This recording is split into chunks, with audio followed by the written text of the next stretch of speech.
Est-ce que vous vous êtes déjà dit dans quelle mesure est-ce qu'il faudrait agir et pourquoi est-ce que parfois nous n'agissons pas tel que nous nous sommes promis de le faire? Est-ce que c'est un problème de procrastination? Est-ce que c'est un problème de paresse? Est-ce que c'est un problème existentiel? Eh bien aujourd'hui, je vais essayer de, à travers cette petite vidéo, éclaircir un petit peu plus à ma manière le sujet et voir comment est-ce qu'on peut agir et réagir en période de crise et donc de finalement faire face à la pression qui pourrait être tentée de venir sur nous lorsqu'il s'agit de prendre une décision, qui plus est une décision importante, notamment dans l'urgence. Ce qu'il faut dire, c'est que il est toujours beaucoup plus facile de dire que de faire. Ça, c'est la première chose. Je pense qu'aujourd'hui, il est assez évident de voir que lorsqu'on essaie de mettre en place un plan d'action, tout le monde sait faire un plan d'action, tout le monde sait faire une espèce de cartographie de ce qu'il faudrait faire. Et je pense que tout le monde sait, dans une certaine mesure, ce qu'il devrait faire pour rendre sa vie meilleure et ainsi avancer et mieux se concrétiser. Mais, et c'est là que la question pose pour moi éventuellement problème, c'est que parfois on ne sait pas exactement comment faire pour entamer une action.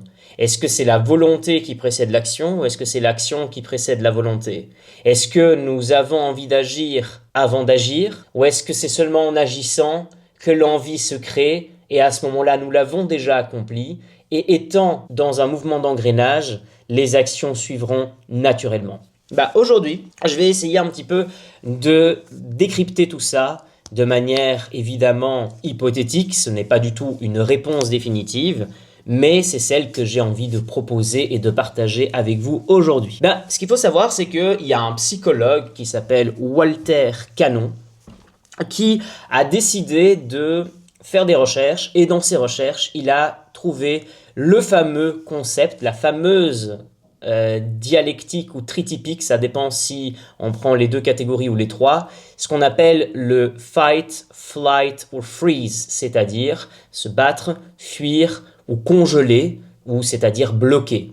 Et en fait, il s'est aperçu à travers ses recherches et ses expériences que ce sont des réactions physiologiques naturelles. Alors, je vous passe évidemment les détails sur ce qui se passe. Il y a tout un ensemble, si vous voulez, de réactions physiologiques à ces trois dimensions. Mais ce qui est important de savoir, c'est qu'il y a trois hypothèses. Soit on se bat, fight, donc on décide d'attaquer le problème ou de faire face à l'adversité. Flight, c'est-à-dire on fuit le problème et on l'ajourne, ou on fuit l'adversité. Ce sont avant tout des mécanismes de survie. Ici, on est déjà en train de faire une analyse ultérieure, mais il faut savoir que ces réactions physiologiques se présentent avant tout dans des situations de survie, dans ce qu'on appelle des situations limites. Et enfin, le freeze, la troisième dernière réaction, qui donc est un blocage, un gel ou une paralysie. Mais alors, si nous avons déjà en nous, biologiquement, physiologiquement, ces réactions qui sont encodées, et faisant partie complètement de notre existence et plus précisément de notre être, comment est-ce que on fait face à l'adversité du monde et comment est-ce que on agit et on réagit en période de crise? Ça va dépendre de tout un chacun. Et comme nous ne sommes pas tous bâtis complètement pareils, même si nous avons tous des traits universellement communs, il y a effectivement des différences inter-individuel, intra-individuel. Et le fait de décrypter la manière dont nous réagissons dit déjà beaucoup sur nous. Alors, ce qu'il faut savoir, c'est que nulle question de moralité ici, ou de prise ou d'honneur de leçon. Le but, c'est vraiment juste de décrypter pourquoi est-ce que nous sommes amenés parfois à paralyser ou à tourner autour du pot d'une action qui semble dans un premier temps si évidente et qu'à la fin, elle finit par prendre beaucoup plus de temps que prévu parce que nous n'avons peut-être pas fait face aux adversités nécessaires pour pouvoir débloquer l'action elle-même.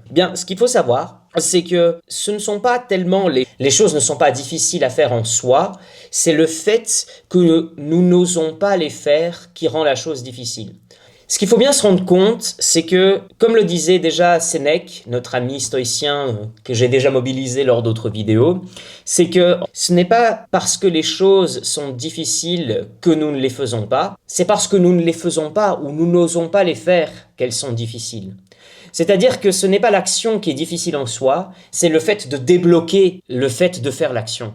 C'est le mécanisme de déblocage qui pose problème. Et dans cette perspective, au fait, on peut se rendre compte que dans un moment de crise quelque part, dans un moment important pour nous, puisque crise et opportunité sont des synonymes par ailleurs dans pas mal de cultures, eh bien, le moment de crise qui s'impose à nous comme un moment inévitable pour passer à l'action fait que le plus difficile, ce n'est pas de trouver une bonne action parce que on n'est pas complètement sûr de l'action que nous allons entamer, on ne sait pas forcément si l'action que nous allons entamer est forcément la bonne, c'est ce qu'on appelle l'irréductible incertitude du réel, mais le fait même d'oser faire une action, ne fût-ce que très petite, très minime, va déjà nous aider grandement à résoudre le problème, à débloquer ce qui coinçait. Et débloquer ce qui coince est l'enjeu majeur du fait de pouvoir agir et réagir en situation de crise. Pourquoi? Parce que si c'est suffisamment important pour nous, nous le ferons. Si c'est suffisamment important pour nous, nous n'allons pas ajourner constamment l'action.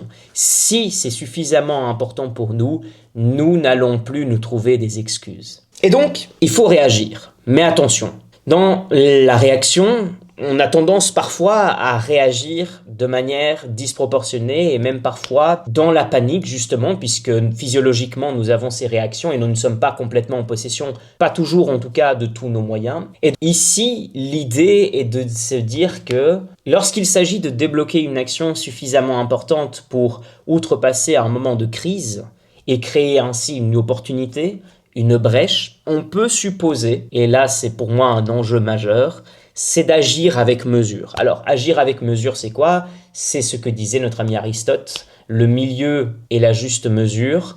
Donc, si la vertu est la juste mesure entre deux extrêmes, il faut essayer de la trouver. Alors, comment est-ce qu'on la trouve dans l'action? Comment est-ce qu'on la trouve dans ces moments de crise? Eh bien, réagir, c'est déjà pas céder à la panique. Il faut poser l'action, il faut poser dans une certaine mesure du possible les pour et les contre d'une certaine action pour ne pas réagir disproportionnellement et ne pas réagir très vite. Et une fois que l'action est entamée, eh bien, il est possible de ne pas céder à la panique et de ne pas faire en sorte que la situation elle-même puisse peser sur nous. Si la situation pèse sur nous déjà, on est en train de perdre nos moyens. Et donc, la première chose à faire pour dompter la crise ou le moment de crise et la réaction, c'est de ne pas céder à la panique. Encore une fois, toujours plus facile à dire qu'à faire, ça vient avec la pratique. Mais, encore une fois, on peut le faire avec des choses extrêmement simples. Exemple super bateau, c'est que si vous n'avez pas encore fait votre lit, faites votre lit. Ça a l'air d'être une action minime, voire même insignifiante, mais le fait d'accomplir cette micro-action, le fait de faire cette micro-chose, aussi insignifiante puisse-t-elle paraître, débloquera déjà énormément de choses sur votre journée. Et cette petite action aura déjà débloqué un ensemble de brèches pour faire d'autres micro-actions qui, elles, vous mèneront inévitablement à celles que vous devez faire. Et ici, j'aimerais quand même ouvrir une parenthèse extrêmement importante, c'est que ce n'est pas parce que vous commencez à faire beaucoup de micro-actions annexes à l'action qui est réellement nécessaire d'être faite que vous allez forcément être en mesure de résoudre la crise qui, elle, vous cause un certain inconfort ou autre. C'est-à-dire que, ok, une fois que vous avez engagé une micro-action qui vous mènera à une deuxième micro-action et ainsi de suite, à un moment donné, inévitablement, il faudra faire face à la crise qui, elle, pèse un petit peu plus lourd sur vous. Et c'est seulement à ce moment-là que vous serez en mesure de la résoudre. Parce que faire la chose, ce n'est pas faire toutes les choses annexes à la chose afin de l'éviter. Faire la chose, c'est faire la chose. Concrètement, c'est engager le mouvement pour la faire. C'est débloquer tous les moyens nécessaires pour la rendre possible. Faire la chose, c'est faire la chose. Ensuite, chose super importante également, c'est que réagir, outre que ne pas céder à la panique, c'est aussi s'ajuster à la situation. Différentes situations obligent à ce qu'il y ait différents types de réponses. Et s'ajuster est un mécanisme essentiel car il vous permet de vous adapter à différentes circonstances. Et cette capacité d'adaptation, cette vitesse d'adaptation que nous développons à chaque fois que nous faisons face à différentes situations, elle est incroyablement efficace pour nous permettre de nous améliorer et de mieux gérer le stress ou le poids que certaines situations pourraient avoir sur nous. Donc, le meilleur moyen aussi de s'exercer à cela, donc s'ajuster aux situations, est également fait par le fait de s'adapter à ces différentes circonstances et également, il oblige inévitablement à une sortie de sa zone de confort. Le fait de ne pas être sûr de quelque chose n'est pas un mal en soi, puisque le risque, l'inconnu et l'incertitude font partie de la vie, inévitablement. C'est ce qu'on appelle l'irréductible incertitude du réel. En philosophie, mais pas que. C'est un fait, c'est un phénomène. Nous vivons constamment dans l'incertitude. Nous ne savons pas forcément, jusqu'à un certain degré, puisqu'il y a quand même des choses que nous pouvons contrôler, mais nous ne savons pas forcément de quoi est fait demain. Et donc, nous sommes constamment dans une forme d'irréductible incertitude constante du réel. Et donc, s'ajuster est un paramètre essentiel. Et le moyen de s'ajuster, de s'adapter à différentes circonstances, c'est de sortir de sa zone de confort. Pour soutenir cette thèse-là du fait de s'adapter, on va encore recourir à un philosophe stoïcien que j'aime beaucoup, qui est Épictète, et que j'aime particulièrement.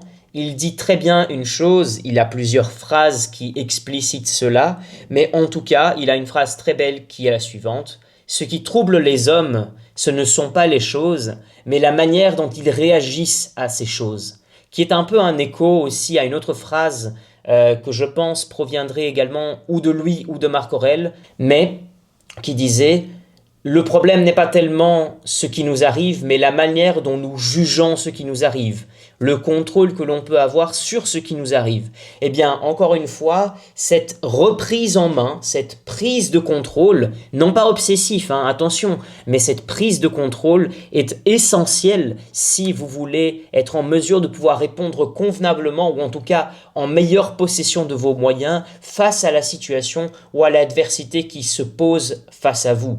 Parce qu'il est possible de réagir, il est possible de faire en sorte que ces choses-là puissent vous arriver positivement. Il suffit de ne pas céder à la panique, d'ajuster et de s'adapter aux différentes circonstances et aux adversités, mais également et peut-être surtout, et ça c'est le troisième pas, c'est de reprendre un peu le contrôle. Pas totalement, parce qu'il y a des choses, je le rappelle, que l'on ne peut pas contrôler. Mais cette reprise de contrôle est essentielle pour répondre à la crise et créer ainsi une opportunité. Quand la brèche de la crise est répondue, la brèche de l'opportunité s'ouvre pour pouvoir agir et créer du nouveau. En clair, qu'est-ce que j'essaye de dire avec tout ça? Je ne veux pas finir sur une phrase bateau, mais j'aime vraiment cette formule. Je ne sais pas à qui elle appartient, mais en tout cas, c'est la conclusion que j'en tire. C'est que réagir avec ces mécanismes que je vous ai présentés, c'est laisser entrer un peu de raison dans votre action. Qu'est-ce que ça veut dire? Ça veut dire que dans l'urgence, dans l'immédiateté, on est capable de réagir relativement vite, mais aussi relativement bien. Ça ne veut pas dire qu'il faut commencer à réagir de manière disproportionnée, ça ne veut pas dire qu'il faut commencer à s'exercer à la réaction constante. D'ailleurs, ce n'est pas du tout conseillé que de réagir constamment, que du contraire. Je pense que réagir dans l'urgence convenablement, c'est faire usage de sa raison, faire usage de sa délibération, de par les 3 dimensions que j'ai présentées précédemment. Il faut bien distinguer, et ça c'est la leçon stoïcienne, et je ne veux pas finir que sur ça, mais c'est essentiel. La leçon stoïcienne par excellence qui nous rappelle toujours qu'il y a des choses que l'on peut contrôler et des choses que l'on ne peut pas contrôler. Et que si nous mettons notre énergie sur les choses que nous pouvons contrôler, eh bien, il est possible de créer quelque chose de nouveau. Il est possible d'être en possession de ces moyens pour réagir positivement à ce qui pourrait nous contraindre. Et là s'ouvre l'opportunité de l'action. là s'ouvre l'opportunité de créer quelque chose qui n'a pas encore eu l'occasion ni l'opportunité d'être là. Si nous ne pouvons pas contrôler la crise, nous pouvons contrôler la manière dont nous réagissons à cette crise. Quelque part, la réaction, la conclusion de tout ça est la suivante. C'est à titre d'hypothèse, bien sûr, ce que je vais émettre ici, mais je me pose la question de savoir si quelque part, sachant que nous ne sommes pas en possession de tous nos moyens constamment, sachant que nous ne pouvons pas surréfléchir à tout constamment, alors est-ce que improviser, c'est-à-dire réagir au mieux de nos qualités et de nos compétences avec les moyens du bord, est-ce que finalement, improviser n'est pas une forme de stratégie? Ça ne veut pas dire qu'il faut se dire que nous allons improviser aveuglément, pas du tout. Mais une improvisation stratégique qui, elle, met en avant le fait que comme nous n'avons pas pu être en possession de tous nos moyens lors de la réponse à un certain problème ou à une certaine crise, puisque nous sommes sous une certaine forme de pression, qu'elle soit personnelle ou professionnelle, eh bien, est-ce que finalement, il ne serait pas possible, en ayant un esprit ouvert, en ayant un esprit flexible, d'improviser stratégiquement face à l'adversité? Est-ce que la stratégie ne se trouverait pas du côté d'une forme de chance et d'un jeu d'équilibre entre ce que nous pouvons contrôler, ce que nous ne pouvons pas contrôler, et finalement le fait que les dés sont jetés à bien des égards dans beaucoup de nos actions, et que dans une certaine mesure, en tout cas en ce qui concerne le plan individuel et personnel de tout un chacun, est-ce que c'est finalement pas ça d'être présent? Ça ne veut pas dire que agir et réagir doit forcément être bien, ça doit tout simplement dire être présent, être dans le lieu où l'action se passe et se déroule.